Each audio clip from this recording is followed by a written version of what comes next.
Hello and welcome to WASU YouTube coverage of App State Wrestling versus Bellarmine. I am Great Dane Maggard here with the one and only Tristan Biesel. Pleasure to be here, Dane. First one. Let's have some fun, shall we? We're going to have lots of fun today, commentating wrestling at 3 p.m. on a Monday. That's what I call wrestling. 3 p.m. on a Monday when it was supposed to be, what, like 1 o'clock yesterday? Oh, yeah, about 2 p.m. yesterday. But we have a lot of good matchups today. It's going to start at 157. App State, Jeremiah Price versus Jeb Pretchel from Jasper, Indiana. Interesting place. But the key matchups that I'm looking for here today is obviously our boy Tomas Brooker, one of the recent App State GOATs, currently 23 in the nation by the NCAA coaches list. And also Caden Keyser is number 30 in the coaches list, which he's been around recently only on Flow Wrestling and got into the 33-32 spot in Intermat, which most people only listen to Intermat when it comes to rankings mostly, like schools and stuff. But Caden Keyser getting up 3 above notches that Intermat thinks of him. So that's good that he's in the top 30 as he's a winner from Winner, South Dakota, of course. Winner, South Dakota, the place where winners are born. And Caden Keyser will have a tough match as he will be facing NCAA qualifier Nate Higley, who he transferred from George Mason over to Bellarmine. Bellarmine is actually a pretty good wrestling school. They're 3-0 in the SoCon. What do you think of them, Tristan? Yeah, this team looks really good on paper, and obviously both teams going into this match, they're 3-0 in the SoCon, and this matchup might be pivotal to determine who's going to come out on top in the SoCon regular season standings. Looking at the next 3 matchups for App State, the Citadel in Boone on Sunday.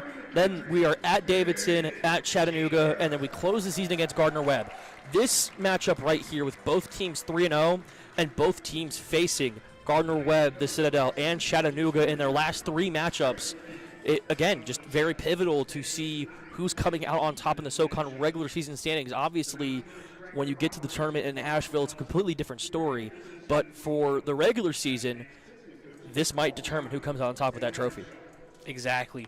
And matches like these are extremely important, but we are going to go to National Anthem real quick, so please be patient as we will be back in the next couple of minutes as we will do our nation proud and stand for the National Anthem. Stay tuned, 90.5 WASU YouTube.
Thank you for listening to 90.5 WASU YouTube coverage of App State Athletics.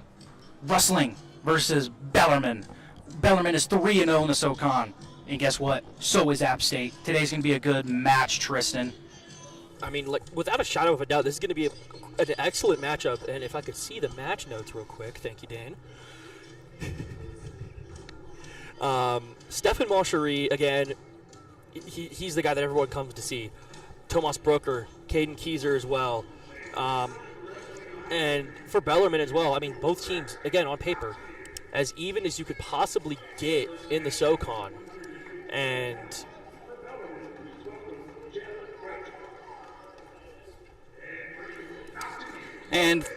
today's going to be a good matchup. We are starting at 157 pounds today.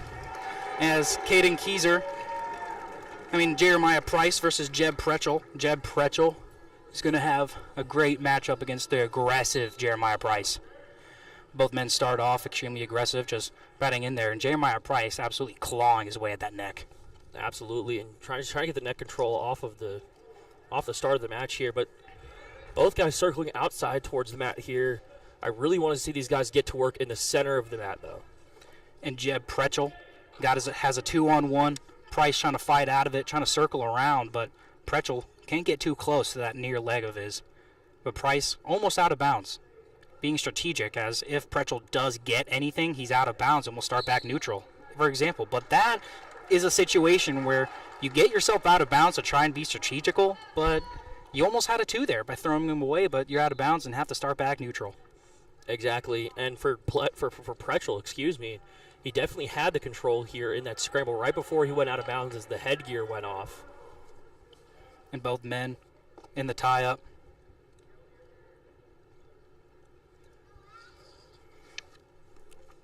Price trying to get both underhooks in with wrist control.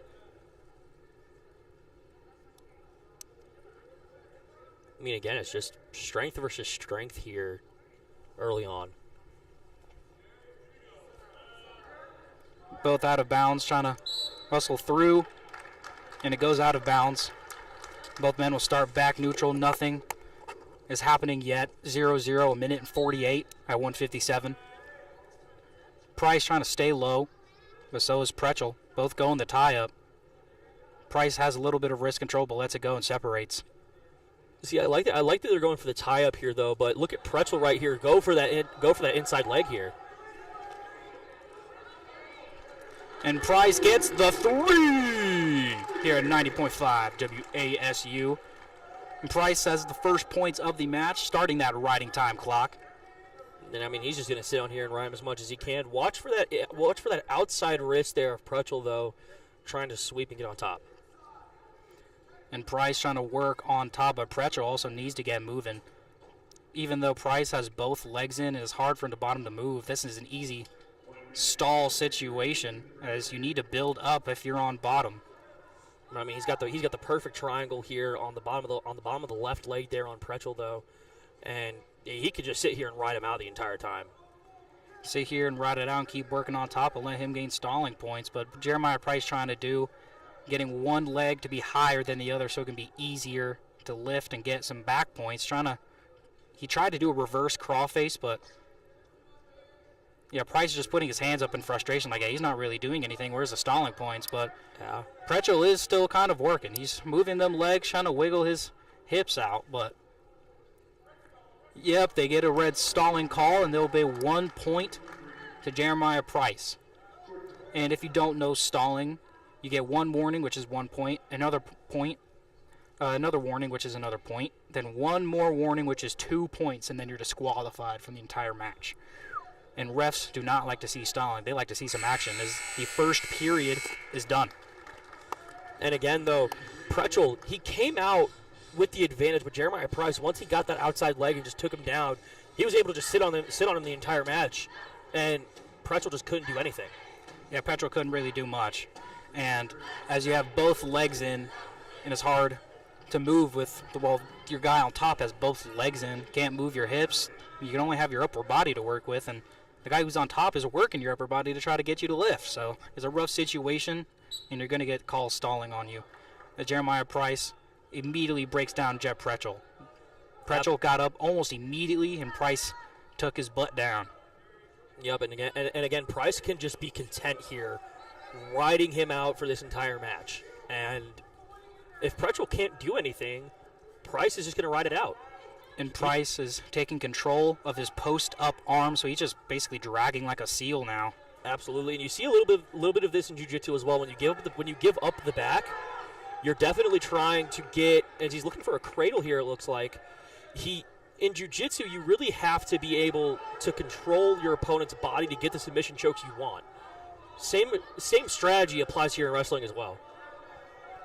And Jeremiah Price trying to work that cross face, but also trying to get that chicken wing. As you don't know what a chicken wing is when you get the guys who's on bottom's arm and bring them all the way to your back, borderline to your spine, to try to force him away. But looks like Price let that go to try to get something else. As he's trying for a crossface right now, we get another stall warning on Jeb Pretchel. Is now 5-0 with Jeremiah Price almost having 3 minutes of riding time. Yeah, and like I've been saying, Price he's just going to sit here content to ride it out if he's still looking for that crossface, I believe. But he's got, again, control of the outside leg and control of the post-up arm. And Jeremiah Price, being a veteran wrestler here at Appalachian State, being a redshirt sophomore, having 3 years here, and hopefully to have the rest of his career here. And it'll be a stalemate, and both men will start back in the middle. Pretchel will be on bottom. And Pretchel kind of looking back at his coaches like, is there anything we can do here except lay down on the floor? And let's see what that answer is in a couple seconds. As 15 seconds left, 5-0. Jeb Pretchel sits out, reaches back for the head. I haven't seen that since elementary school wrestling. I mean, like, he just can't control the scrambles here. I mean, Price looks like he is in complete control here at the end of the period. And that'll be the end of the second period. Jeremiah Price is up 5-0. John Mark Bentley, you can tell he's happier, but John Mark Bentley has very high expectations. He's probably thinking in his head the fact Jeremiah Price hasn't tech-falled this guy with doing nothing is a little concerning, but Jeremiah Price is still winning this match as App State has the final decision in the third period, and Price will choose bottom as Pretchel goes out aggressive, trying to put a leg in. Price lets him put the leg in. Yeah, again, both guys just really maximizing that outside leg control here, but Price definitely looking to get a good scramble going here.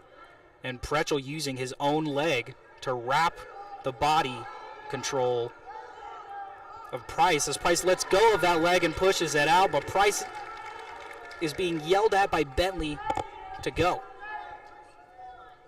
And again, back on the feet, Pretchel looks like he had the advantage going earlier on in the match, but once Price got him down, it was Price's world, and Pretchel just lived in it.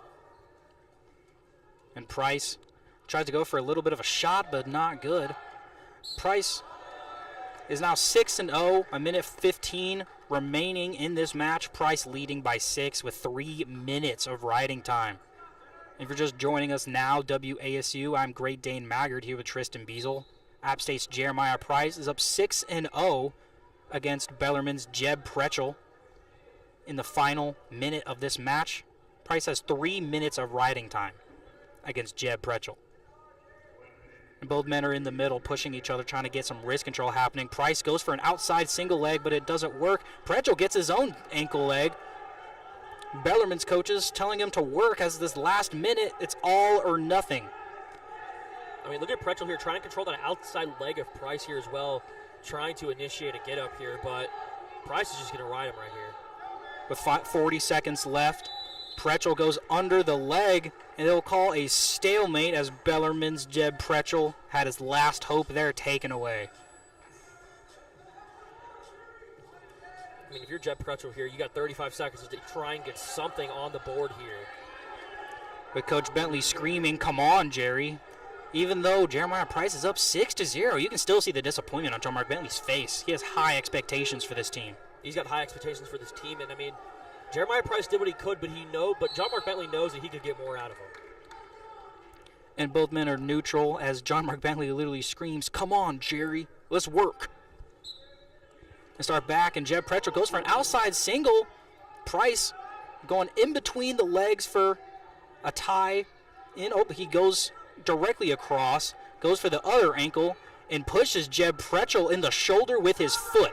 As some people see this in person, it's like, wow, that's allowed? And yes, it is. You can use your feet to push away from the wrestler as long as it's not their face. I mean, it looked like, I saw the hair motion there. It looked like it was on the face, though. A little bit, but the ref didn't see it, and The first win of the day belongs to Jeremiah Price at 157, who goes to shake the coach's hand for Bellarmine, a long tradition with wrestling, to shake the opposing coach's hand after you match, no matter win or lose. And if you don't do that, you're a little bit frowned upon and seen as a crybaby. But next coming up is 165. Anthony Canetta. Canetta has had some competition at 165 along with his teammates, but it seems like Canetta is going to be the starter for this year at Appalachian State.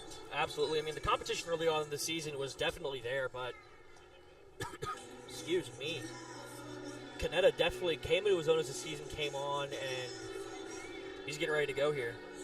And Anthony Canetta is an absolute dog, and with him at the Patriot Open, he got third place, only losing to Drexel's very own Cody Walsh. And Drexel's a very good wrestling school. And Anthony Canetta facing off against Noah Hall, who transferred from Liberty.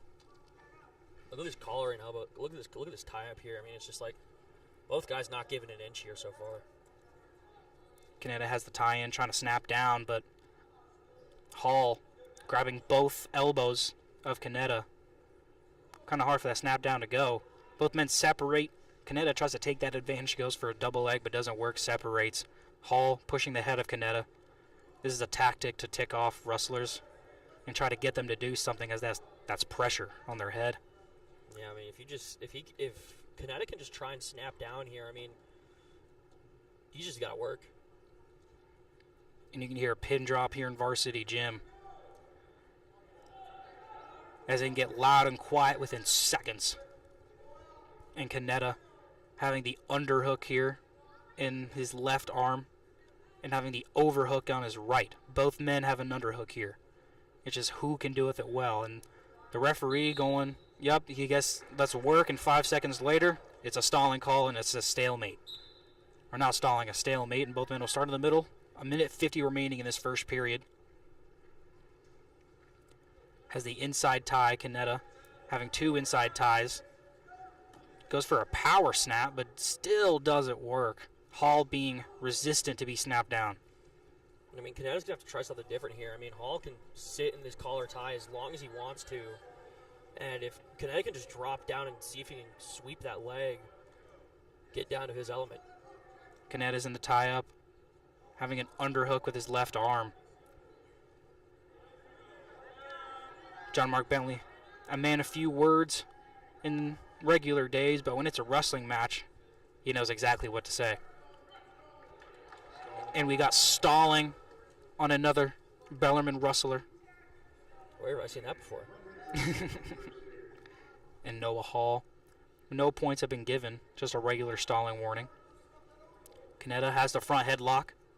Has the arm try to go for a back trip there, but Hall letting his hips go down, not letting Canetta have it so easy. I mean, this is about as even as we can get here in this first period, though, Dane. If you told me this was a folk-style wrestling match, I would say you are lying.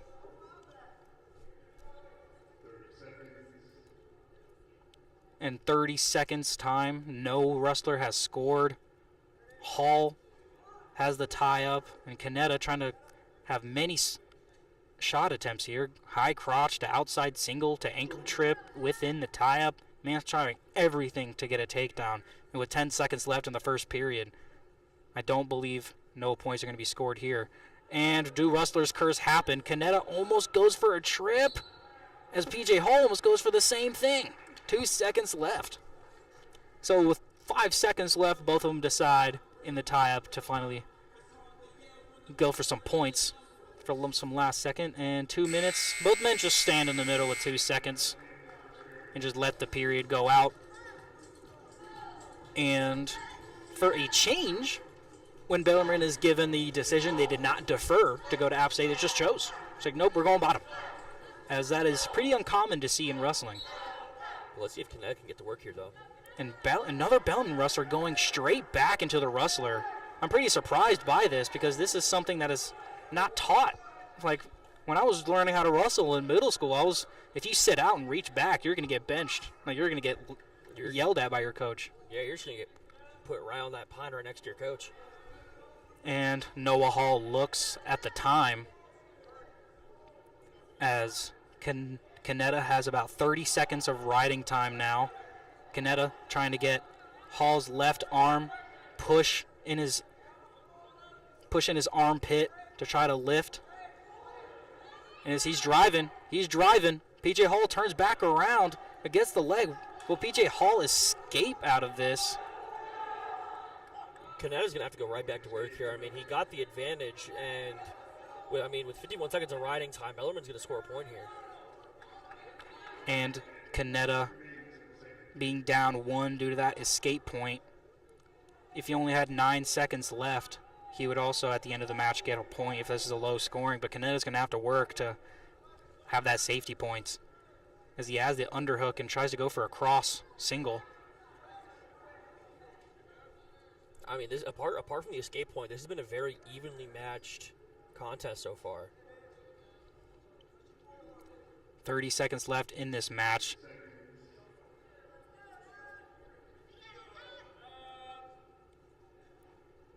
About 25 seconds remaining. Both men has an under tie. Hall tried to go for a little bit of a shoe by, but doesn't work. Short time, 15 seconds remaining. Canetta trying to go for wrist control. Tapping on the head, 5 seconds remaining. This Canetta is just still in the tie-up and is going to wait the period out. Canetta is down 1 as he needs more time on top to have that last point to tie it up. But as Canetta goes on bottom right now, he's going to try his hardest to get that escape point or possibly a reversal to get some more riding time for some safety cushion. Definitely, and I think cushion is what you're going to need here, Dan. And it is a caution on Canetta as he's a little too eager.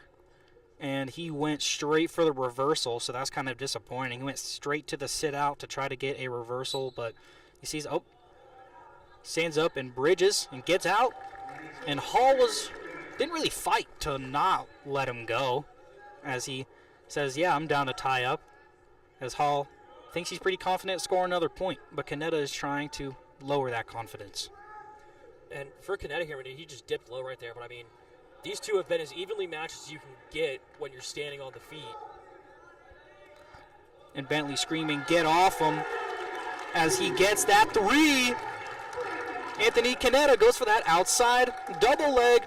Oh no! And Hall goes for that Granby roll, which possibly might get reversed. Is that a reversal or an escape? He's trying. PJ Hall has the leg of Canetta. Canetta goes for a Granby roll, and that might be his downfall. That's a 2 reversal, and he's on his back. John Mark Bentley screaming in frustration as Canetta bellies down for 4 back points by Hall in the last minute remaining. It is 7-4. Canetta's really going to have to work. John Mark Bentley's borderline on the mat screaming at Canetta to work. You have less than a minute. And dual Granby rolls right there. But and he gets out. Makes it 5-7. Sorry to cut you off. No, you're good. He's going to have to work here to get back in this contest. And with 35 seconds remaining, Canetta needs a takedown to get in the lead. He's in the tie-up. Canetta circles around. Bentley screaming. If Bentley was allowed to get on this mat, he would 100% would. Oh, he absolutely would. 20 seconds remaining for Canetta. Every single coach is screaming for Canetta to score. 14 seconds left. He's going for points. Keeps going to that underhook and tie-in. He has 10 seconds remaining. Is he trying to go for a hook? He goes for that outside single, but he doesn't have enough time to finish it, as PJ Hall will score 3 of his own to separate the point margin 10-5, but that will not be a majority decision, as a majority decision is 8-14, and Bellarmine gets on the board. As Canetta will lose his match against Noah Hall, Liberty transfer, as Noah Hall only spent 1 year at Liberty and immediately transferred to Bellarmine. And again, for Anthony Canetta, you knew he had it in the bag right there. Without a shadow of a doubt, he had it in the bag. Then that dual Granby roll within about 10 seconds of each other. Oh yeah. Completely submitted his downfall as Hall got the pin right there. And disappointing as both teams are tied 3-3, and it's now the true freshman Colt Campbell from Hickory Ridge and against Grant Odell. And again, I mean, every match starts on the feet here, but if you get into your own element here and get the takedown, you can just ride him out for the rest of the match. Colt Campbell being a freshman already in the starting lineup, as 174 last year was Luke Giuliano, who graduated last year.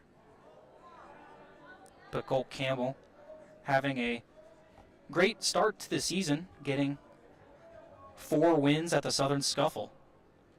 But I mean, Dane, look at the size advantage that Odell has on Colt Campbell, though. And Grant Odell trying to spin behind Colt Campbell as Campbell gets that arm out as he's trying to stay in front of Odell.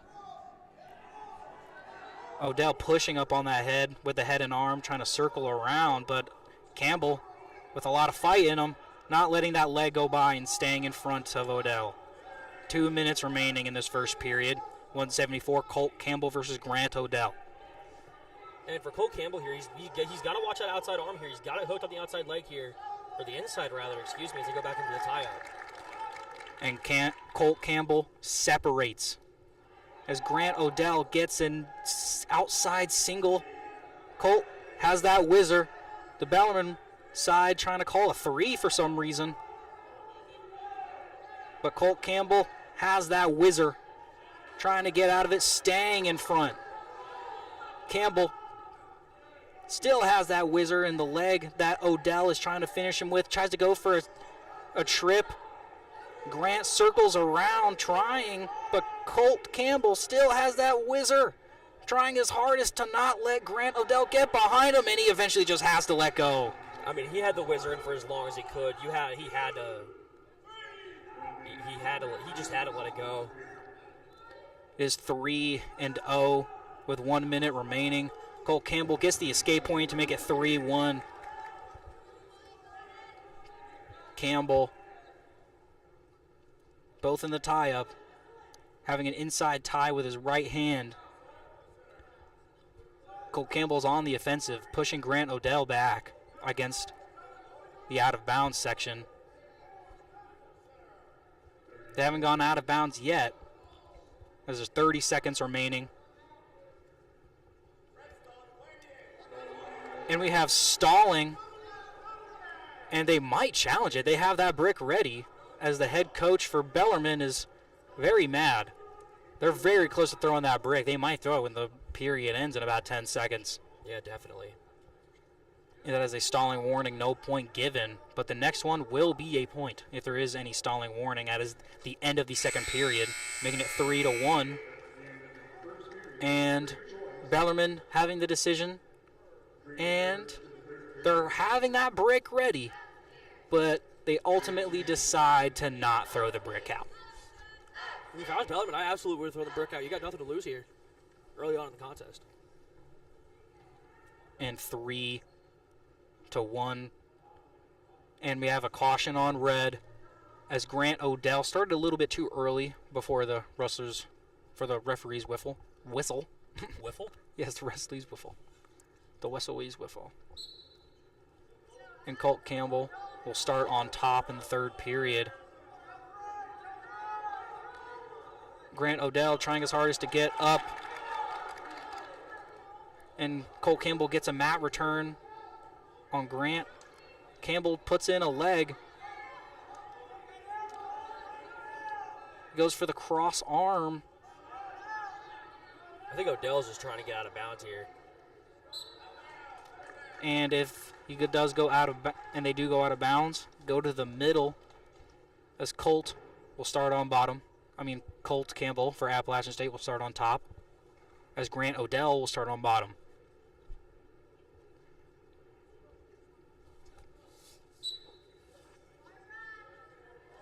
Look at him control that outside arm there for the post up.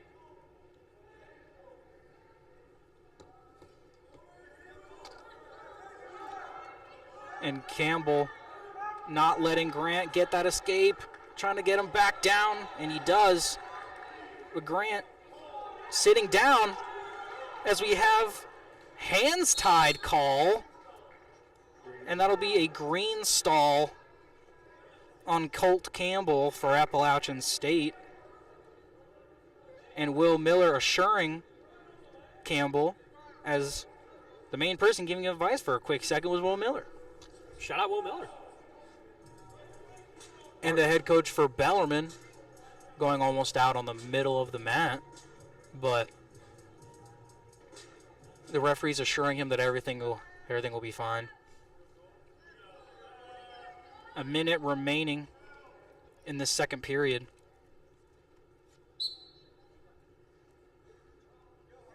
Campbell on top, trying his hardest now, and he goes for a rolling cradle for some possible back points. Goes for that rolling cradle, but he needs to stay on top, and that's 3 back points for Campbell to make it 4. And he goes back to it, trying to get that pin. More back points for Campbell. Look at Odell pull the foot right there, though, trying to get him off of it. And 4 more back points for Colt Campbell. And he has more than a minute of riding time. It's now 8-3 in a split of 10-20 seconds. Colt Campbell is now up. He was down 1-3, but now up 8-3. Gosh, I love wrestling. Oh, I love it too. And Dane, this is my first time calling a broadcast with you, and I'm having a great time.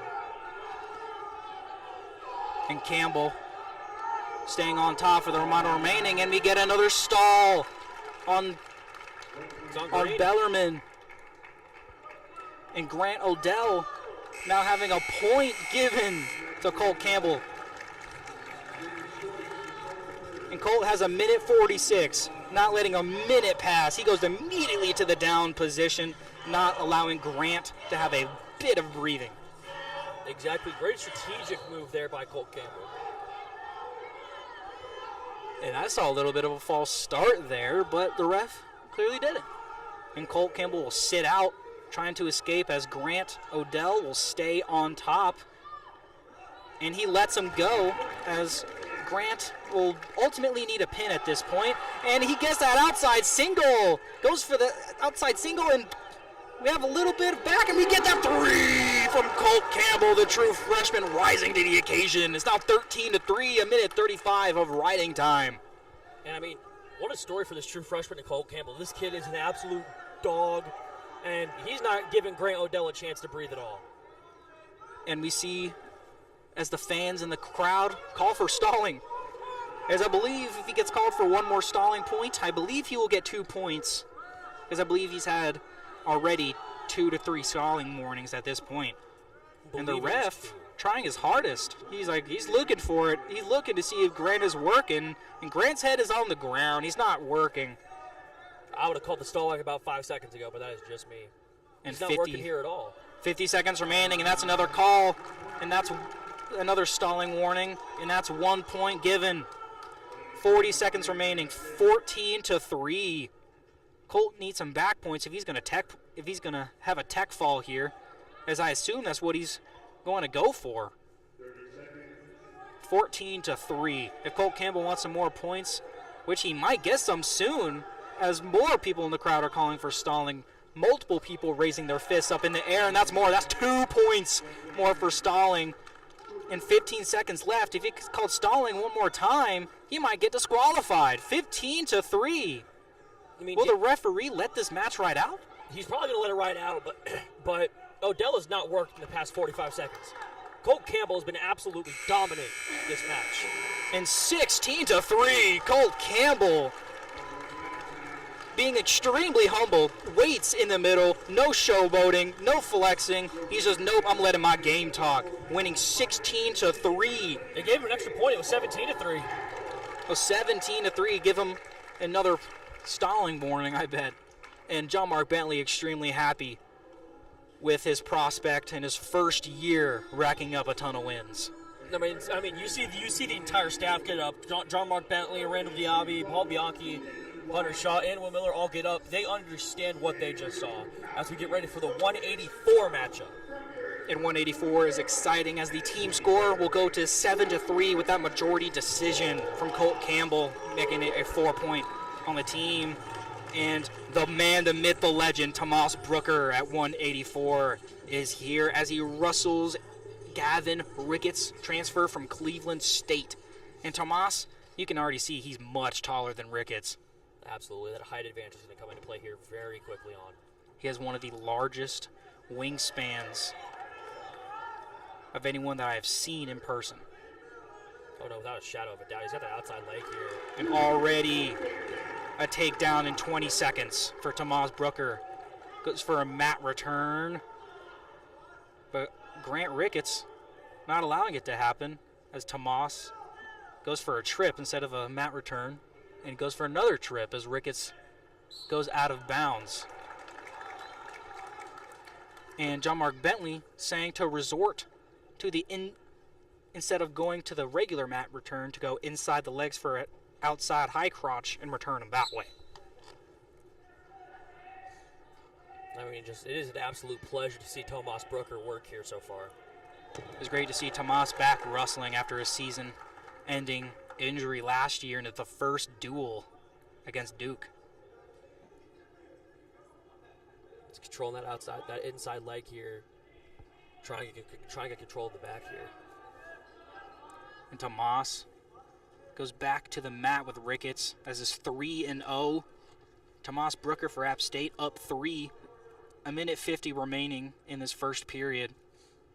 Tomas working side to side, seeing which side Ricketts is more lenient on for his power-based decision.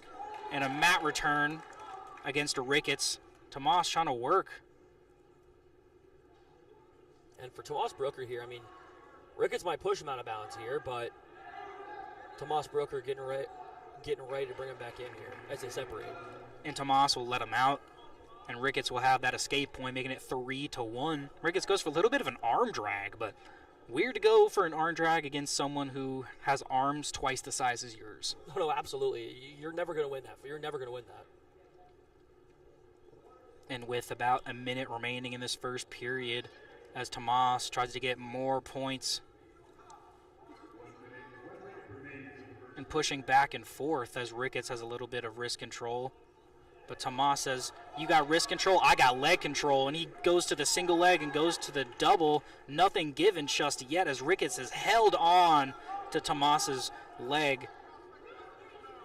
And trying to go, and we see Drake Acklin on the side saying, where's that at? Drake Acklin, a great guy, being medically retired as the App State Athletics will not clear him no matter what as he shattered his knee. And that's absolutely brutal. And now he is an honorary coach, as himself, Will Miller, and John Mark Bentley called him an honorary coach. So he still has a future here at Appalachian State. And Tomas trying to break down Ricketts' base as it is 6-1, 10 seconds remaining in this first period. Bentley pretty comfortable as with Tomas, he's not really worried with Tomas. Tomas is an extremely high IQ wrestler. He knows what to do, when to do it.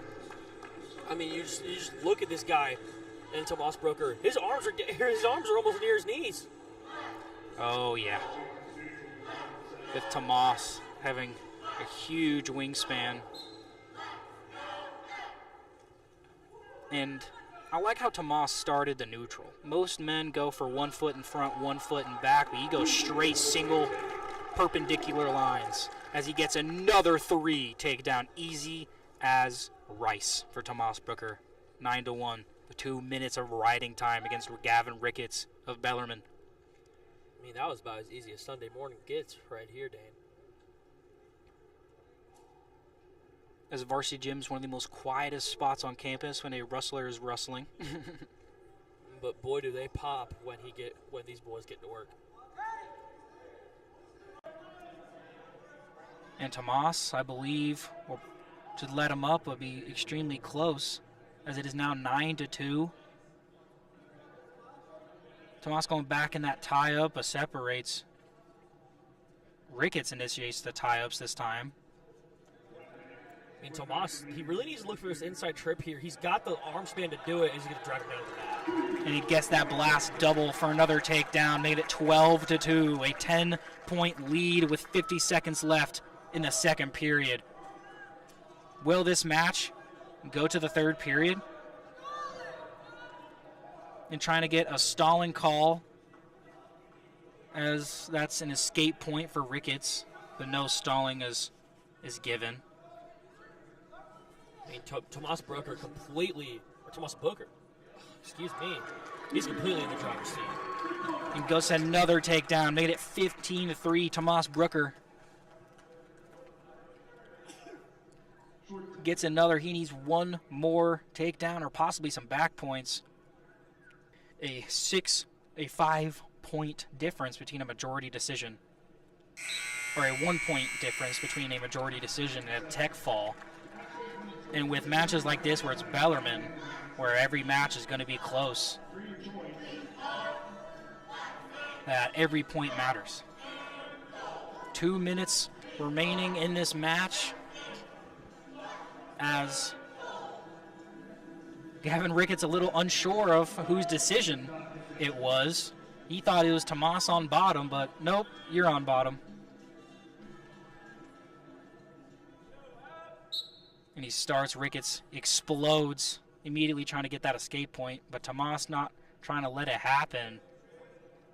Great outside trip there by Brooker. Brooker going for wrist control on bottom with his other hand, trying to get away from that elbow, as that elbow is mostly being used for basing up. And we get our stalling on red.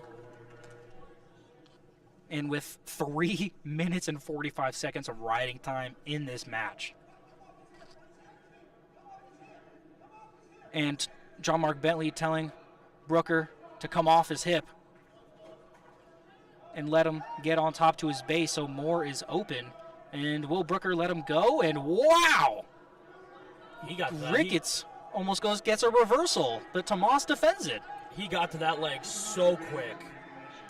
Ricketts is fast, but Tomas is long. And he goes around and lets him up for that escape point to make it 15-4. Is Tomas working less than a minute remaining to possibly get this tech fall. But if he gets another takedown and let the riding time points happen, that'll be a tech fall by the end of the match, and that's 3 to make it 18-4. He needs one more point for a tech fall before the match ends. But if the match ends, the riding time will go into effect, and it'll be officially a tech fall. Which I think Tomas Brooker is just going to ride it out here. And Tomas can't let this guy up. Tomas going to the side, possibly trying to go for that cross-face cradle. And cross-face it with a couple seconds left, but Tomas doesn't know how much time there is, and the time expires, and Tomas Brooker, the number 23rd ranked wrestler in the 184 ranked class in the country, ranks another win here in Varsity Gym, making it 19-4 tech fall. And add another 5 points on the board, making it 12-13 against Bellarmine. And up next will be Logan Eller. But what do you think of that match, Tristan? I mean, Tomas Brooker, he got to work. He worked fast, he worked efficiently, and when he got him on the ground, Tomas Brooker, again, just completely in the element, and he got to work. It was excellent to see such a long guy get to work. And Andrew Labor from Francis DeSales is wearing quite the extraordinary headgear, to say the least. This is the first I've seen in a collegiate match. He's got that Piotr Cech, former goalie for Chelsea. He's got that Piotr Cech headgear on right now. And this looks like a 1920s football helmet. Gonna run right into Jim Thorpe right here, buddy. Looks like what John Elway used to wear as a kid. And as Logan Eller being the definitive guy at 197, as the peculiar headgear already not off to a great start as it's wrapped around his neck and needs the referee's help to get it off. I mean, and why not go for regular headgear? It's, if it's not broken, don't fix it. No, literally, he's got the hockey helmet on right now. And it'll start back up again. 2 minutes, 45 seconds. About 15 seconds have passed. Logan Eller being the definitive guy at 197 after Carson Floyd transferred to Iowa State this last year. And Logan Eller has filled up his shoes periodically. Is Logan Eller having a positive record in SoCon duels? I mean, look at Andrew Lieber here. He wanted to go for that outside leg to get the trip, but Logan Eller just working on the bottom here. Eller trying to circle around with that front headlock and flips him. Tries to go for that leg. Tries to flip the leg. Goes for an outside cradle. Just needs a place to roll with it and connect the dots. And multiple people in the crowd saying to go for 3. He can absolutely go for 3 here. And he finally gets that 3. And you can see every middle-aged dad in the crowd groaning that call didn't happen sooner. But nonetheless, the call got called. Am I a middle-aged dad for wanting that call sooner, Dan? Yes. I mean, I look like one, but I don't think that should be No. disqualifying. No. And once again, after he gets that 3, Logan Eller tries to go for that outside cradle, but doesn't work. And he goes and he resorts to regular being on top. 1:20 remaining, about 30 seconds of riding time for Eller. And again, Logan Eller, I mean, he's got control of that inside leg. If he can try and roll him here, get on the back, and just let it ride.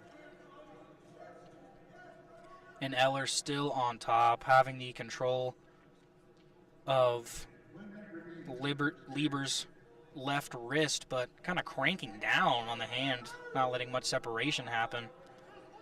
And the ref going down to Lieber, saying, hey, you need to work, and if you don't work in the next couple of seconds, the stalling call might go to the side, as Lieber is the first Bellarmine Ruffler to listen to the referee and builds his base. He's building the base here, and I mean, apart from the headgear, Lieber looks like he's just getting absolutely crushed right now.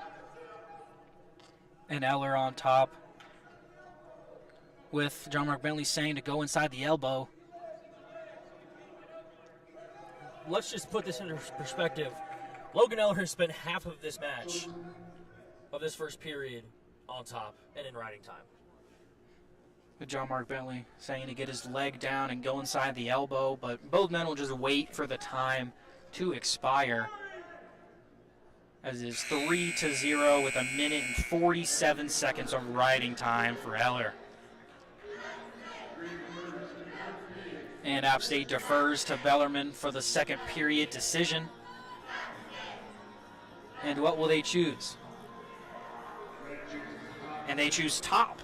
You don't see that very often in the sport of wrestling where they choose to go top. But in situations like this where the guy's just so dominant or being dominated on bottom, you got no other choice, really.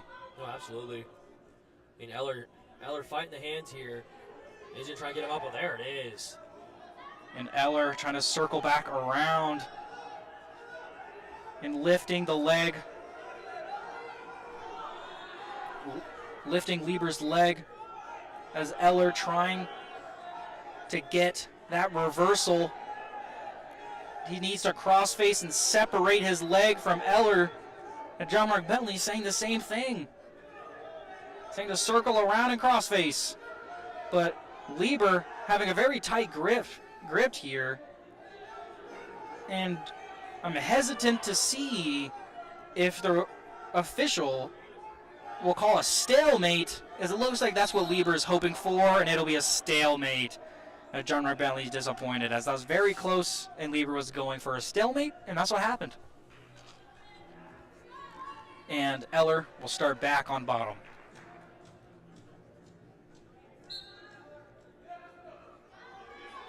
And Lieber trying to get a leg in, but Eller blocking that out.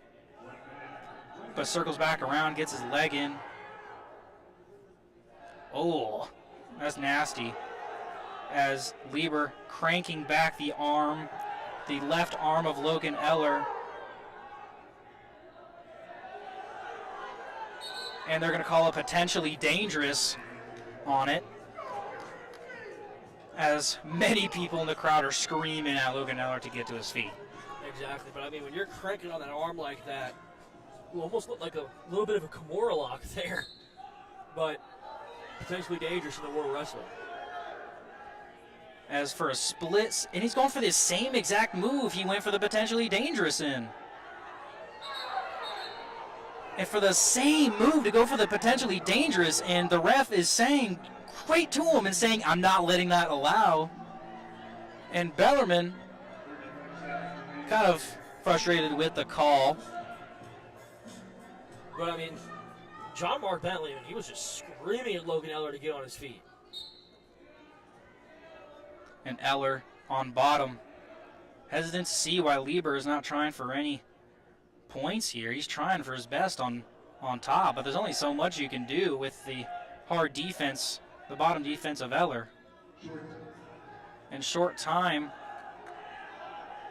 as 10 seconds remaining, as Eller's arm is on top, and the ref's noticing the short time, and it looks like the time on top will eliminate Logan Eller's riding time. That was almost 2 minutes. And John Mark Bentley saying that, oh, he chose neutral. John Mark Bentley chooses neutral. I mean, looking at Logan Eller in that previous period, you did not want to start him on bottom knowing that he couldn't get back up to his feet. And Eller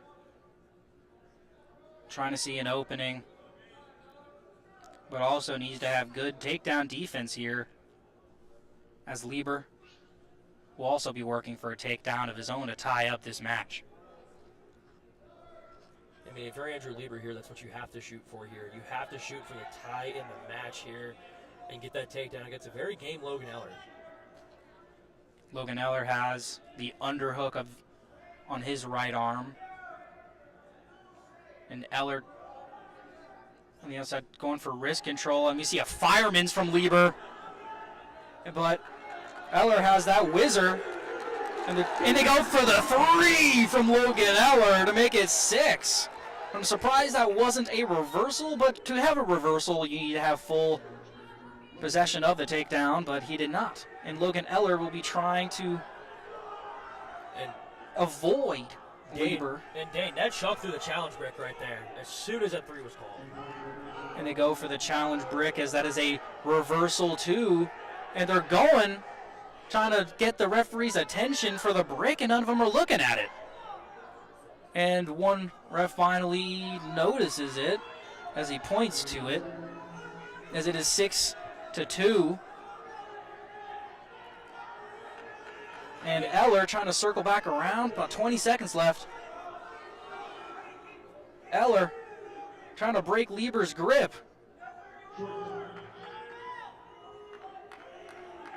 And with 10 seconds remaining, 4-point difference. Eller trying his hardest to circle back around, but with time expiring, looks like this match will end on a 6-2 notice. But the challenge block is out. But take away the 3 that you gave Eller, and it's still a 3-2 win. So I wonder, they're trying possibly to get the total decision down, but no matter what, but they are going to take a look. It's not going to matter because they're going to have a 4-point lead here and take away the takedown. It is about, it's 3-2, and Eller will still come out with a win. And he had a reversal in there, Lieber did, and gave him the 2, which take away the takedown, which takes away your wrestler's reversal of that takedown, which makes it 3-0 again. So I don't think there's a single situation where Bellarmine's wrestler Andrew Lieber will have a chance, a second chance. Exactly. I think it was a stalemate throughout, but Logan Eller is going to come out on top of this one, irregardless of the decision.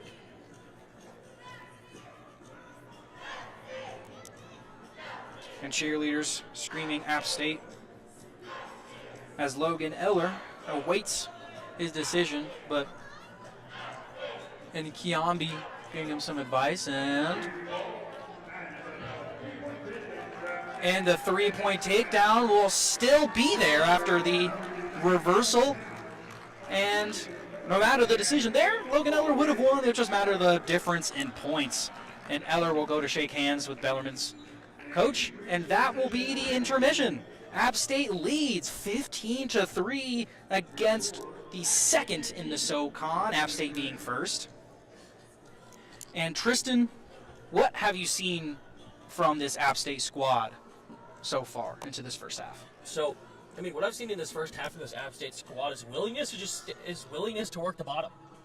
They're going to work on the bottom, and they've worked on the bottom efficiently throughout this contest. I mean, apart from the dual Gamby rolls by Canetta in his matchup, I mean, this has been all App State so far.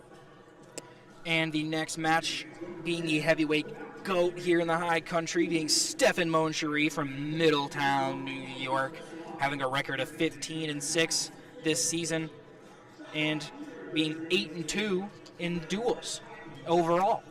And as we take a little bit of a break here at 90.5 WASU, as intermission will happen here in Varsity Gym. We'll be here in the next couple, about 7 to 8 minutes per chance. But thank you so much for tuning in right now to 90.5 WASU YouTube channel. And stay tuned, as it is intermission, and the second half is only going to get more exciting. Thank you for tuning in, and stay tuned.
Welcome back to 90.5 WASU YouTube. My name is Great Dane Maggard here with the Tristan Biesel. Tristan, for the people who weren't here for the first half, could you just do a quick recap? So my key matchup here was the 184 matchup between Tomas Brooker and Gavin Ricketts. Ricketts tried to really beat the length of Tomas Brooker, but Brooker just completely dominated him as Stefan Moncherie is getting ready to come out. The big boy's getting ready to go here in Varsity Gym. And the big boy, Stefan Moncherie, is going to be wrestling grad student Dalton Mayer. And Dalton Mayer is going to be working with a tough guy, as Stefan Moncherie is 8-2 in duels this year on the season. And starting out fast, Dalton Mayer looks like a pretty big dude. Has tattoos all up on his arms and leg, but Stefan Moncherie is no difference to the height disadvantage that he sometimes has. But if you look at his legs and arms, he has a height difference, but he doesn't have that muscle difference. Absolutely. And again, Dane, Moncherie is one of the guys that's just, he's so big. And he's able to use that size advantage on the bottom, making it hard for guys to escape. Both men in the tie-up. Mayer having a inside tie-in of Moncherie.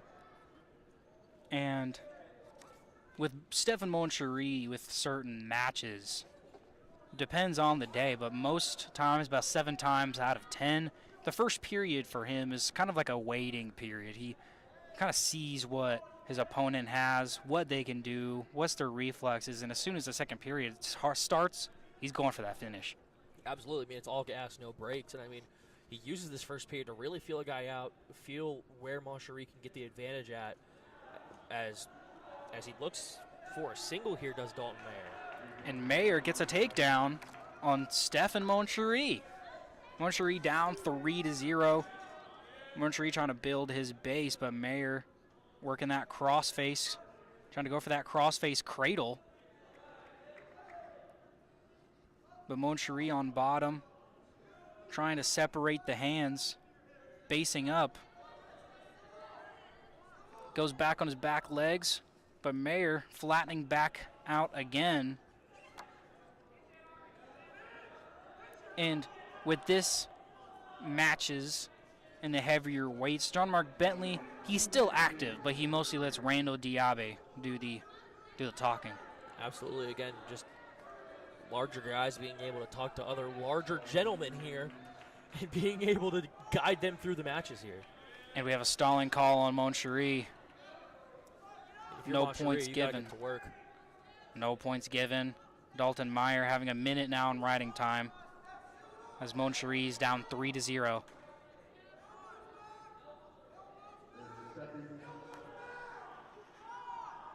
I mean, you're hearing John Mark Bentley tell Moncherie, we gotta get the elbows back here. Moncherie trying to build up, but being cross-faced left and right.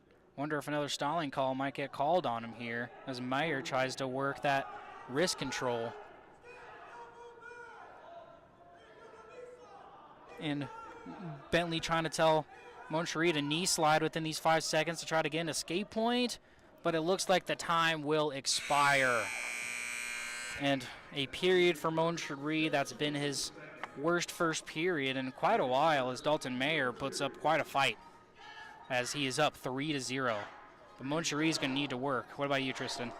I got to agree with you, Dane. Moncherie's got to work here as we start neutral in the second period. Dalton Mayer catching Moncherie off guard, getting that takedown. But Moncherie in the second period being more active.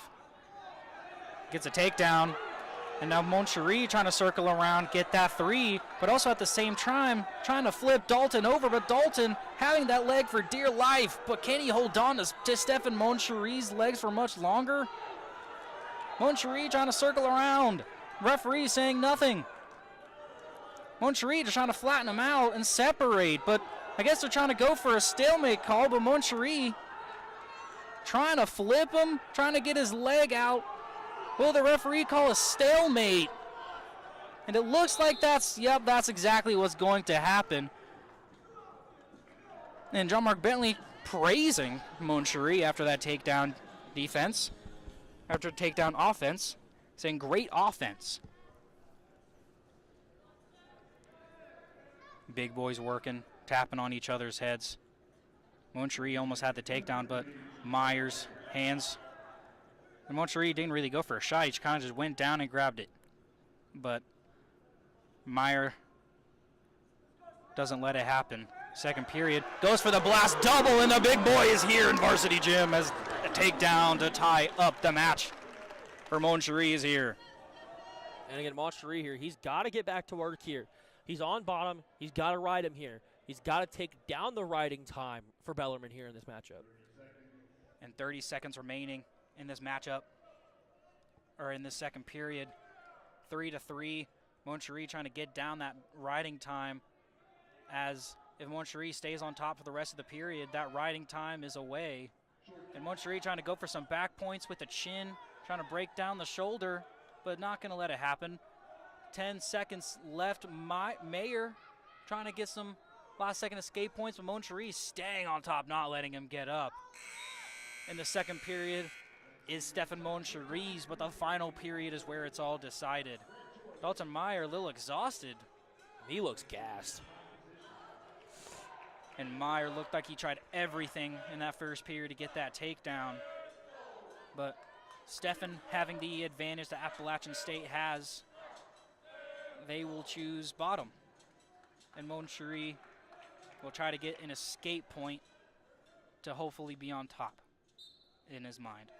And Moncherie gets on top. Meyer gets down, trying to get a leg in. Moncherie grabbing the foot, not letting it happen. But Meyer hitting way too high up, and Moncherie gets high of his own, getting an escape point, gets the blast double. He escapes and gets 3 of his own.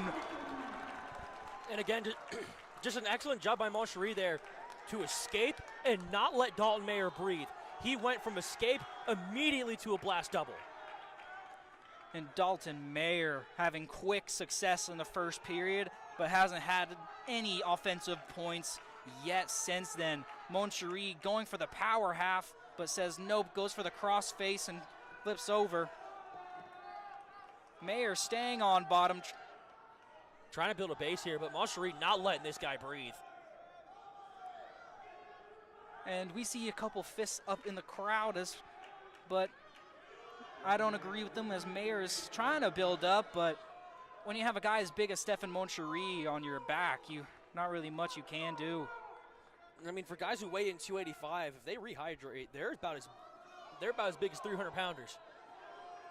And when you get a 300-pound man on top of you, he is very hard to move. And Moncherie going for that crossface, but goes back to wrist control, staying on top, and they're going to go a stalemate. But everyone is really mad at that decision, as saying try to go for it, but you couldn't know what to do. In 30 seconds remaining in this match as Moncherie trying to stay dominant, not letting Meyer having a bit of separation. 20 seconds left with it 7-3. Moncherie has now eliminated every Dalton Meyer riding time second.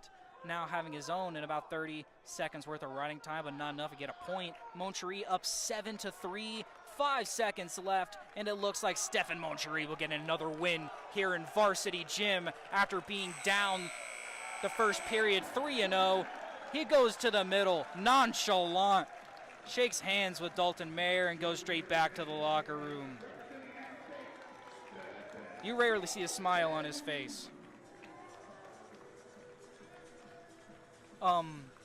For those, for wrestlers at heavyweight, they normally are a lot more lenient, as some heavyweight wrestlers don't even weigh 260. As a little bit examples, as wrestling doesn't have a 220 weight class, as many wrestlers, I actually talked to Will Miller, he even said they should be a 220 weight class, because those who don't know, they go to 197 straight to 285. And for people like Like AJ Ferrari, who's at Nebraska, he went straight to 197 to heavyweight. And I bet he doesn't weigh as much as Stefan Moncherie. But Stefan Moncherie is one of those guys you don't want to mess with. And Cooper Foster coming up straight after him. Cooper Foster being a true freshman out of Avery County. Very close to App State, Dane. Almost had that outside single on bottom. Cooper Foster being the main starter here. The only duel that he did not start for App State was against Virginia Tech, I believe. Cooper Foster staying on top, or in front, trying to circle around. But Bellarmine's own Damian Ryan. And we'll call a stalemate and go back to the middle. Cooper tapping on the head, trying to circle around. Cooper's a very fast wrestler, but also that's just the 125 weight class. Yeah, well, the heavyweights that we just saw in the previous match, it's pure power. At 125, it's nothing but straight speed out of these small guys. And Cooper Foster goes in, goes to the single and resorts to the double. And that's 3 more in Varsity Gym as Cooper Foster gets the first takedown of the match. I mean, as you see by the team scores here, App State just starting to run away with it here. Oh, yeah. App State up 15 team points, 18-3 as a team. Being Bellarmine's only win being Noah Hall. Being 165's Noah Hall. Against a close match from Canetta after a couple weird decisions from him, but with Cooper Foster being aggressive on back, trying to go for that chicken wing. At least it was what my wrestling coaches used to call it, a chicken wing, where you get the arm of your opponent on bottom and bring their elbow back towards the center of their back. And Cooper Foster trying to circle around, possibly for some tilt back points, but wonder if any stalling is going to get called here, because I have not seen Damian Ryan do a whole lot. And they're going to call a stalemate. And John Mark Bentley is hands in his face, trying to go to his case that Cooper was working, but Damian Ryan was not. Yeah. And I mean, with a minute of riding time right now in favor of App State, I really want to see Cooper Foster work here and get some of those slide back points like you were mentioning, Dane. And Cooper Foster on top with Damian Ryan on bottom for Bellarmine. And weird trend for Bellarmine. A lot of guys, when they sit out, are grabbing the head. In a lot of cases, you can, but 8 times out of 10, that's going to end up with you on your back. But these guys are good enough to get off their back, but you can't let any slippery points get in a close match. And Cooper Foster being up 3-0 with almost a minute 40 of riding time. Short time here in the first period.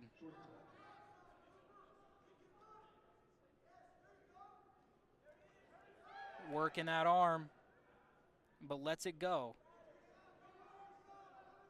As Cooper was having wrist control of Damian Ryan's left arm and driving it towards his head for Ryan to hopefully go on his back. But App State has the decision second period, and they defer to Bellarmine. And what will Bellarmine choose? And Bellarmine chooses neutral. Bellarmine choosing top one time, choosing neutral the second. Bellarmine does it different. They're trying any type of different strategy to get that leverage and a hopeful comeback against an App State win. And Cooper in the tie-up, it separates. Ryan goes for Cooper's feint for the tie-up, and Cooper tries to get for a leverage point here. It seems like Cooper is mainly driving this hand fighting, and Ryan is basically just keeping up. Absolutely. Guys are about to go out of bounds here, Dane. Cooper tried to go for a shoe by, but John Mark Bentley is not happy, even with his wrestler having the lead. I mean, as you mentioned, Dane, high expectations here for this App State wrestling team. Doesn't care if you're up or you're down. John Mark Bentley always expects more. And goes for that outside single having the leg up, goes for the cradle, and goes for the roll. Oh, no! That could have been bad. That could have been bad as Damian Ryan almost had a reversal on Cooper Foster as Cooper Foster went for the front side cradle and for a roll, and Ryan almost ended up on top, but Cooper. That was near disaster, similarly to what we saw in the Anthony Canetta match with the dual Gamby rolls there that cost Canetta the match. And now Ryan has Cooper's leg trying to go out of bounds, and he gets that last-second takedown. And that will be a takedown, making it 3-3 for Cooper Foster and Damian Ryan. I believe they called the 3, but they have not put it up on the board yet. And looks like no takedown will happen, as they will start back neutral in the middle.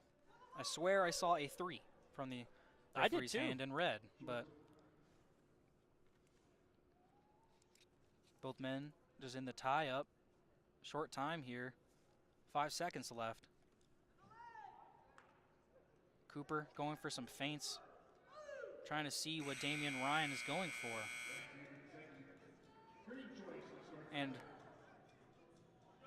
And John Mark Bentley telling Cooper to stop waiting, keep scoring. Don't let any stop shutting down. And it looks like Bellarmine will give the escape point to Cooper, but they will give a timeout. But Bellarmine's Damian Ryan try to plead to his case for his coaches to let him go neutral instead of being on top, and just wants to let Cooper Foster up and give him a point straight off the bat. But what have you made of this match so far, Tristan? I mean, again, it was similar to the Eller match, where it was mostly a stalemate, where one or two key moments made the difference in the matchup. And for Cooper Foster, like John Mark Bentley said, don't shut down. Go to work. Keep working, keep scoring. And if you look on the sidelines right now, Stefan Moncherie and Tomas Booker are back, and so is Kieser, back from the wrestling room after their matches, and Moncherie getting some taps on the back and some advice from Will Miller and Randall Diaby.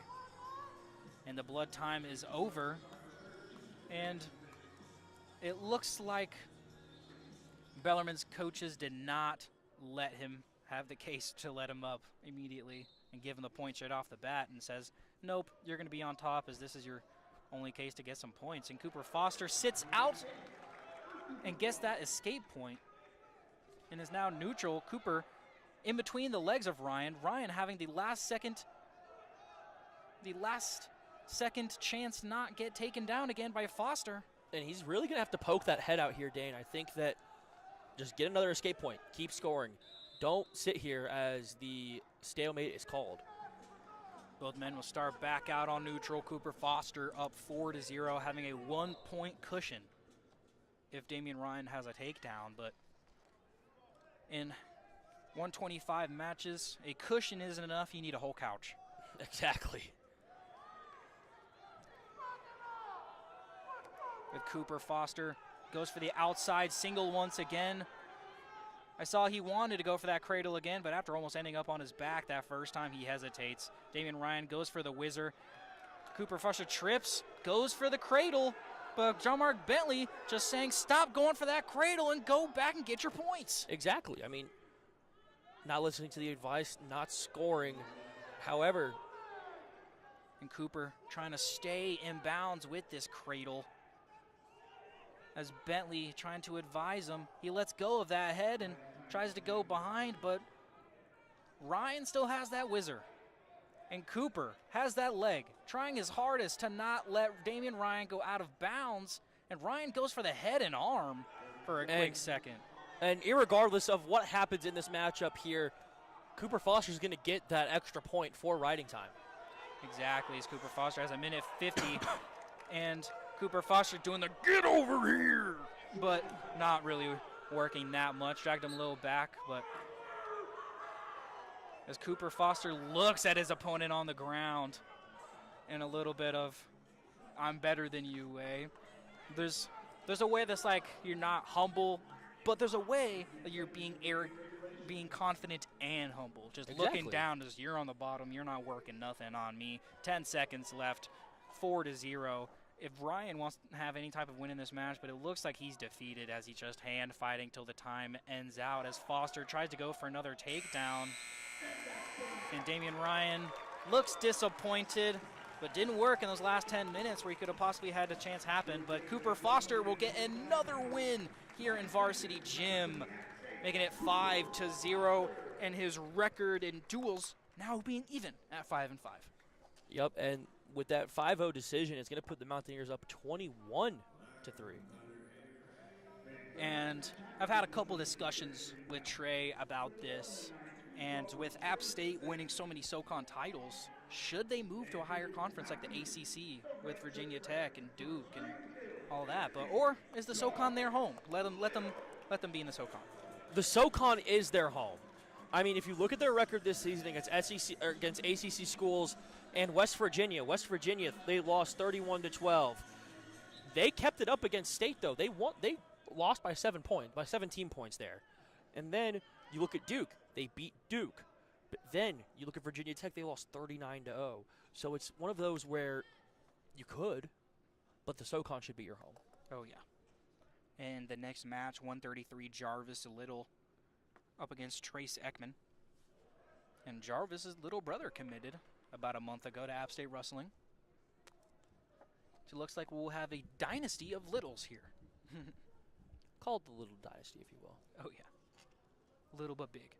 And Jarvis goes for that high crotch. Has the leg. Puts it in between his own legs. Trying to go for a trip. Goes for that front trip, and he does.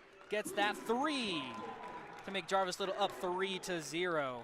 But Trace Ekman trying not to say still like his past teammates have on bottom. 2 minutes remaining in this first period. Jarvis Little brings his opponent up, brings him back down as they will go out of bounds and start back in the middle where Jarvis Little for Appalachian State will be on top with a 3-0 lead in the first period within 10 seconds, or within a minute. A minute 50. Ekman circles around, and something I've noticed as being one of John Marks Bentley's pet peeves is when his wrestler just lets their opponent have the escape. Every single time I see either Jarvis or Tomas is letting a guy up, he gets disappointed. He wants the opponent to work for the single.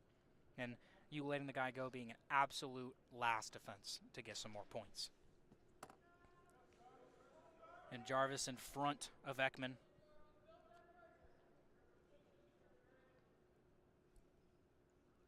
Jarvis having the 2-on-1, but Ekman staying in front. The right thing to do in a situation like this, and Jarvis Little separates, but Ekman going immediately straight back in. Ekman tapping Jarvis Little's head. As wrestlers do that for irritation and to wait some sort of reaction out of the wrestlers as Jarvis Little gets snapped down, but gets back up immediately. Jarvis Little having a 3-1 lead, 45 seconds remaining in this first period.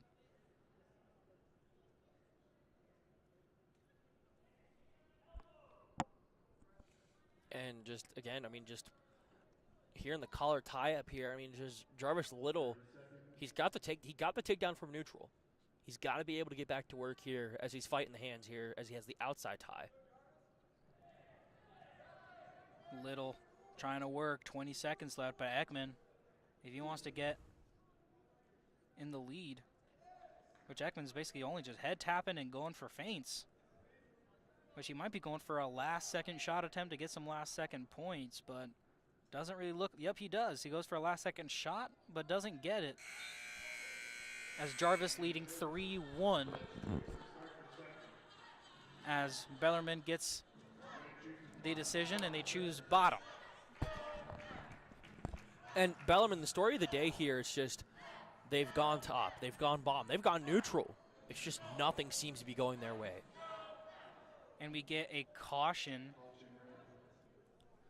on Bellarmine's own Trace Ekman. A lot of stalling calls. Stalling and cautions today from Bellarmine, as maybe the elevation is getting to their head. Well, I mean, when you're at 3,333 feet here, nice roll there by Little. And Jarvis, Matt returns Ekman. Has the wrist control of Ekman's right arm. Ekman trying to get his own hands and let that go, but Jarvis saying, and just lets it go. I'm surprised that Jarvis had a 2-on-1 and let it go and goes back to neutral, with it now being 3-2 with 1:30 in this second period. I mean, again, it looks like he just completely let him escape there. No fight, just let it happen. And now Ekman has the 2-on-1, but Jarvis trying to stay out in front, Jarvis having his arm on Ekman's right armpit, not trying to let that 2-on Jarvis Little. Less than a minute remaining in this second period. Jarvis having a 1-point lead here. Jarvis having the collar tie, has the high crotch. Ekman tries to circle around, but Jarvis tries to poke his head out and hopes for a fireman, but lets go of that leg and stays in front of Ekman for a defense against any possible points there for Ekman and stay having the lead. 30 seconds left in this second period. We hear good work from Jarvis from the App State bench. Jarvis trying to circle around different angles. 15 seconds left. Looks like Ekman trying to get most of his points in last seconds. Goes for an outside single, but Jarvis Little having that whizzer, not letting it happen, and the Bellarmine bench trying to get their argument, but they do not have their challenge block, as they had their challenge earlier and lost it due to a match that already had the outcome figured out anyway. So maybe this is the time. And it looks like even though no challenge was on, the referees are going to take a look at it anyway, as Jarvis Little had that whizzer, but John Mark Bentley going straight to Jarvis Little's face with a lot of aggression.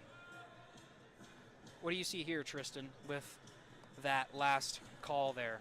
Do you think he had enough control, or did Jarvis Little have that whizzer? I think Jarvis had the whizzer. I think that Jarvis just, if he just can't let those escape points happen. This should be a 3-0 match right now. And no takedown will be given to Bellarmine, as even though each people get 2 challenges, or most people get 1 challenge, it looks like they had an extra one in their bag and lost both of them. And both men will start on neutral, and they give Jarvis an escape point to make it 4-2. About 1:45 in this match. And Jarvis about to be taken down here. Jarvis having that leg, as Ekman had that ankle, but Jarvis doing really good takedown defense, not letting Ekman get behind him and having that leg holding on for dear life. I mean, this is excellent takedown defense by Jarvis Little here. Ekman had the outside leg. He shot with a quickness, but Little, excellent defense to keep the lead. And we get a stalemate here, as both men will start back neutral in the middle. And Ekman putting out everything in his bag to get the lead here for a possible takedown from Ekman. But Little having pretty good takedown defense against Ekman's last takedown attempt. Little staying in front, tried to go for an outside single. And Paul Bianchi standing up on the App State bench. And another stalemate for neutral. And Jarvis regaining his breath. Less than a minute remaining. Ekman's going to be out hungry. So Jarvis can either going to need to have some points of his own, or be very aware that Ekman is hungry and wants those points. Ekman goes for a little bit of a high crotch attempt, but Jarvis pushes it off. Yeah, and I mean, Ekman really hungry for that outside leg here. but goes to the inside. And Ekman pushes Jarvis out of bounds, and both men will stay neutral. Ekman being close a handful of times, but Little being aware of where he was, let him go out of bounds and just let him push him. And we have a caution on Trace Ekman as Ekman immediately went for an ankle pick straight off the bat with 15 seconds left. Now 10. Jarvis trying to defend away. Ekman trying to get takedown. Ekman trying anything. Going for a collar tie. Subai. Last second remaining. And Ekman will not get it. 4-2. Jarvis Little gets another win here in Varsity Gym. Excellent takedown defense by Jarvis Little here. That was a very frantic final 30 seconds there for Jarvis Little as we get ready for the 141 matchup. And that'll put Jarvis Little's dual season record to 7-4. And A.J. Rollo for Bellarmine being the guy on the Bellarmine roster, being a former NCAA qualifier who will be facing off against 141, Aldo Hernandez, Asheboro's own. And Aldo Hernandez almost had a win against an NCAA qualifier a couple duels ago, and will have his chance to hopefully get his first win against an NCAA qualifier. That is A.J. Rollo.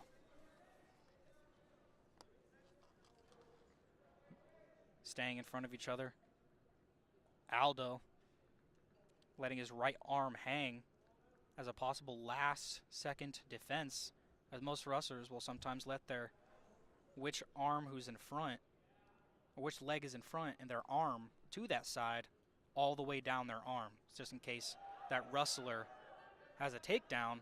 That's an easy push away on the arm, as A.J. Rollo almost had a takedown on Aldo, but Aldo just an excellent scramble right there. Scrambling free. And Aldo trying to go for that wrist control. And Aldo's father being at the very corner and here in Varsity Gym. Aldo's family goes to almost every single one of his matches here in Varsity Gym. With them being in Asheboro, they've been pretty close drive. About an hour 45.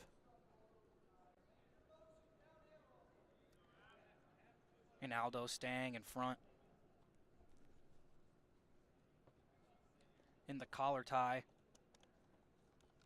Having that outside tie in, trying to work, but separates.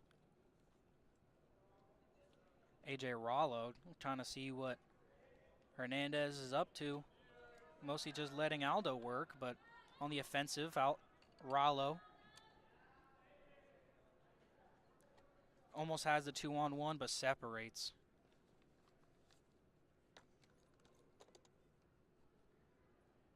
Both men just being neutral, trying to just a waiting period, and Aldo goes for a blast double, but doesn't work.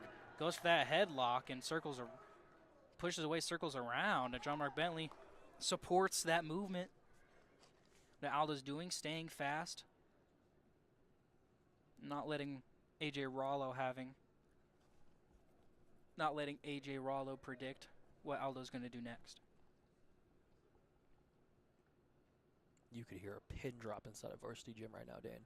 Exactly.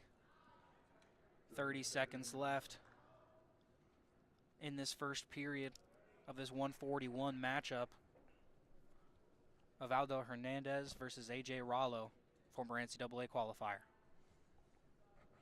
And Dane, again, this reminds me a lot of the 197 matchup earlier in the first half of this duel, and then the first two matchups of this current stanza.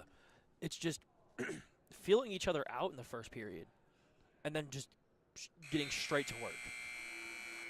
And Aldo defers the decision to Bellarmine, and Bellarmine will choose to go bottom as A.J. Rollo will try to get the first points of this match with an escape point.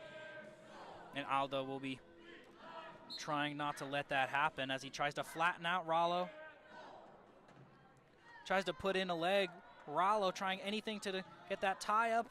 Aldo will put him back on bottom, but Rollo will try anything. Rollo sits out, trying to sit up, grabbing Aldo's wrist. But Aldo going for a trip and puts Rollo back down, but Rollo stands right back up, trying to get that escape point. Aldo puts his legs in, sits out, and goes for that crossface one way. Aldo trying to get Rollo on his hips, breaks away that base arm. Rollo trying to roll in different ways, scrambling out there, reaches back on his head. Aldo, is he going for a spladle, or is he just trying to lift his man up? I thought he was going for a spladle mid-second. And Aldo trying to push out of bounds, as A.J. Rollo tried many times to get up and escape. Aldo just would not let him get up, though. And Aldo getting a minute almost of riding time, with A.J. Rollo being aggressive on the bottom. And Aldo going for the same, trying to break down A.J. Rollo's base. Rollo being extremely close. And Aldo needs to remember that he cannot lock hands without an arm in while A.J. Rollo's knees are down. A many mistake wrestlers forget to do. And a potentially dangerous on a mat return, and they're giving an escape point, and they're throwing away the block to possibly challenge it. That's an odd call, as Aldo tried to go for a mat return, and just A.J. Rollo's arm tried to break him off and went down, but I don't see a world that's a potentially dangerous on a mat return. That's not potentially dangerous. I think the only way you'd be able to look at that for a potentially dangerous call, you saw where Rollo's head went.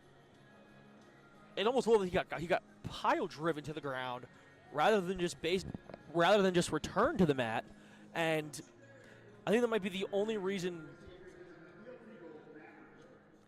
And the call is an illegal mat return. And with 43 seconds left in this second period, with Aldo putting up such a good fight to not let A.J. Rollo get up and get that escape point, and him getting riding time. Let's see what the referees decide here. I mean, they're still going at it here. I don't think that's an illegal mat return, though. And they are going to have their decision called. And the call will stay and call it an illegal mat return. And Bentley trying to plead his case after their review and trying to understand what the call is.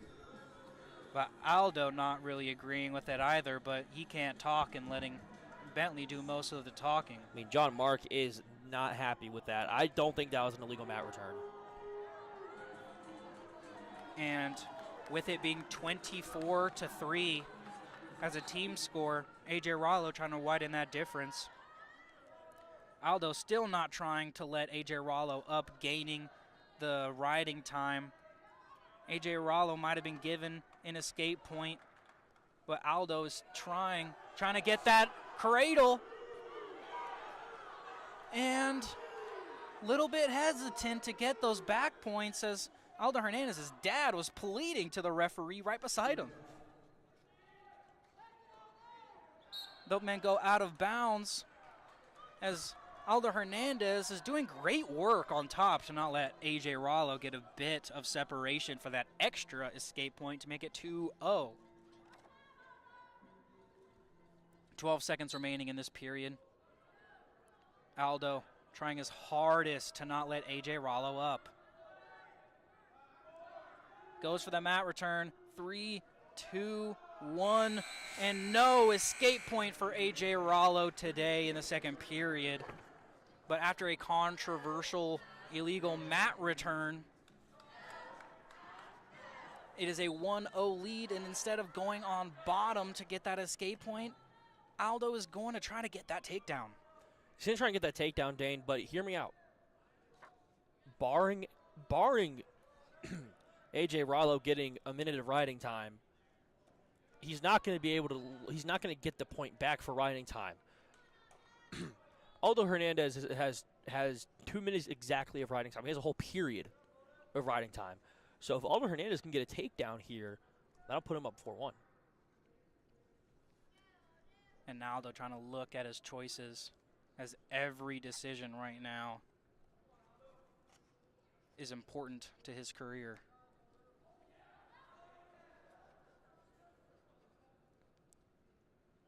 Aldo going on top. But I wonder why Aldo didn't get that escape point and keep that riding time of over a minute and possibly get that point. But right now, Rallo is more on the defensive side, as he knows that Aldo needs to score. And Aldo goes for a little bit of a high crotch while Rallo defends.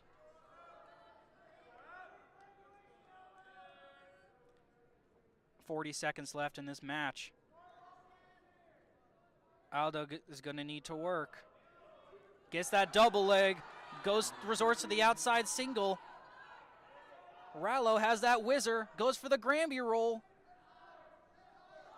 And Aldo goes to his side. Will that give Rallo a 3? Aldo cannot let that leg go in the slightest. If he lets that leg go, this match is over. And they're trying to give him say he has that takedown, but Aldo has that leg.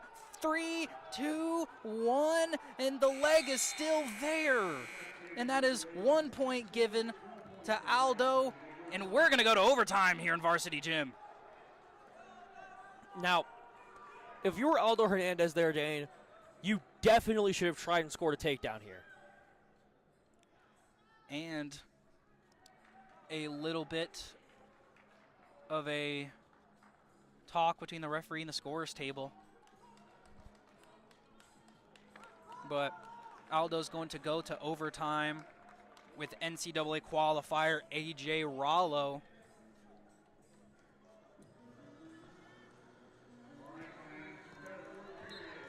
And overtime will start. The 2 minutes has started. Aldo trying to work. First takedown wins it, or who has the most points at the end of the period.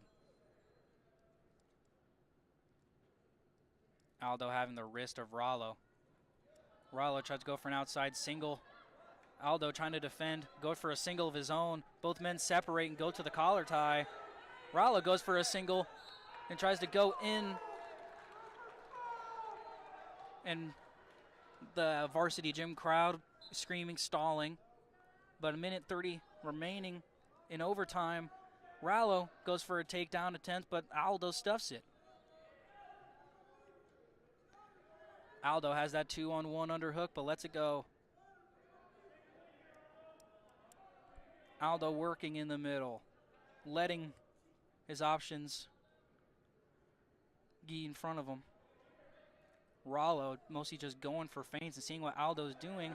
Aldo has that outside single. Aldo needs to finish.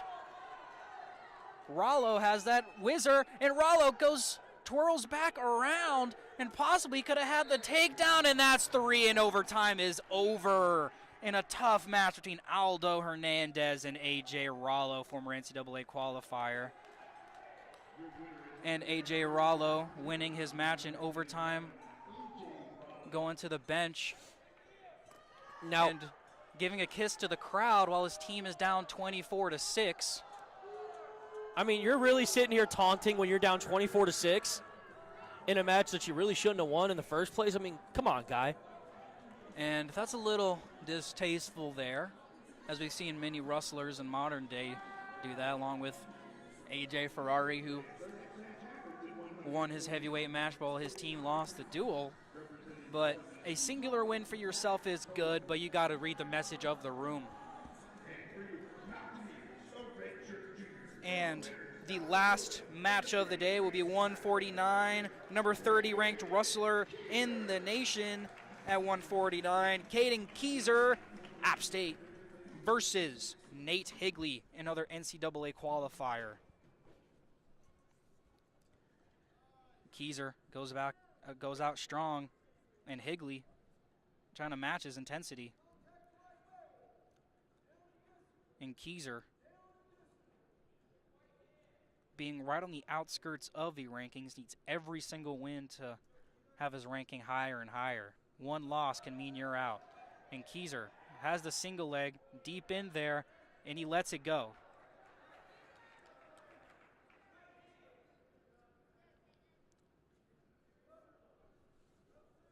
Ben separate from the tie-up. Kieser initiates the second one. Kieser goes straight back in, going for that overhook. Gets Higley's arms away. Having control of Higley's wrist, but lets it go. Higley in the tie-up. Pushing back and forth.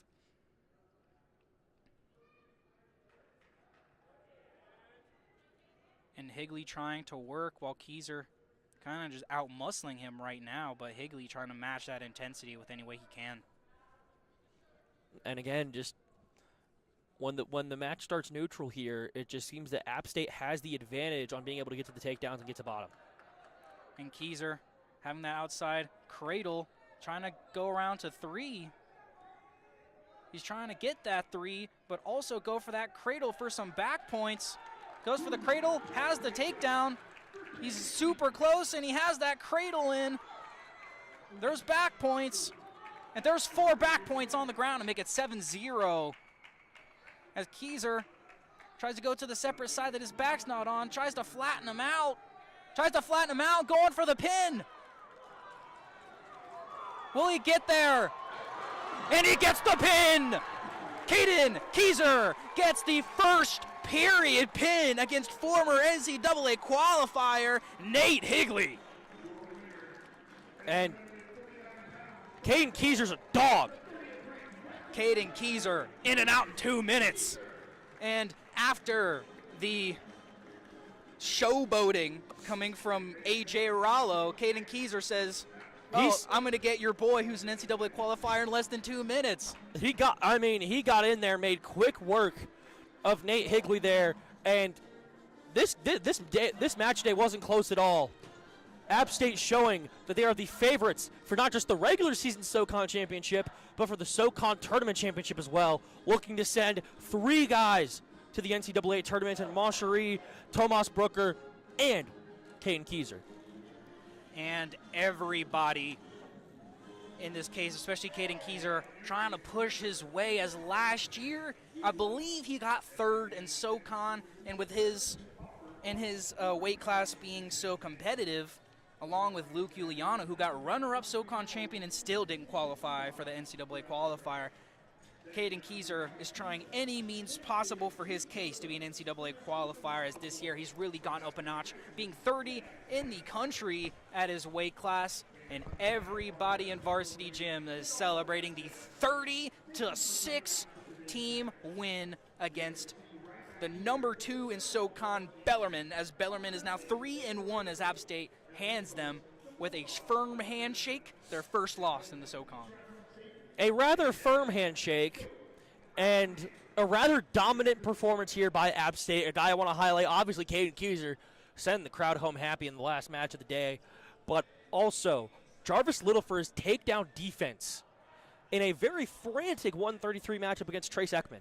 That was about as frantic as you can get in that last 30 seconds of the third period, and we're double Gamby rolls away and a questionable illegal mat return call from a clean sweep for the Mountaineers today. And the only losses today being Alder Hernandez and Anthony Canetta, but a good performance from the App State team as a whole, as Stephen Moncherie got a statement win, and so did Caden Kieser in dominant fashion against a former NCAA qualifier Nate Higley, George Mason transfer. But do you have any last-minute thoughts on this match as a whole, Tristan?